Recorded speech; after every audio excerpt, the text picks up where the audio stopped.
Hi friends, welcome to our kitchen. हम कभी भी कुछ भी स्पेशल खाना बनाते हैं तो उसके साथ कुछ मीठा ज़रूर बनाते हैं। तो दाल बाटी के साथ भी हम एक मीठा खाते हैं जिसको कहा जाता है चूरमा। तो आज मैं आपको चूरमा की रेसिपी बताने जा रही हूँ। ये हम जो दाल बाटी बनाते हैं उसकी जो बाटी रहती है उससे बनाया जाता है। यहाँ पे मैंने 2 बाटी के टुकड़े कर लिए हैं। मैंने 2 चम्मच घी लिया है, आप अपने हिसाब से ज़्यादा भी कर सकते हैं।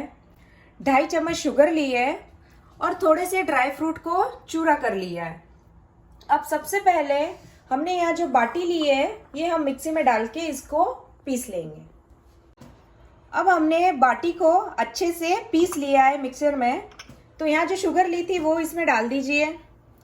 आप शुगर अपने लेवल के हिसाब से एडजस्ट कर लीजिएगा। जो घी लिया था वो हम इसमें डाल देंगे। घी भी आप चाहे तो और डाल सकते हैं और फिर इसको अच्छे से मिक्स कर लीजिए। अगर आप इलायची पाउडर डालना चाहते हैं तो अभी इसमें डाल लीजिए और मिक्स कीजिए।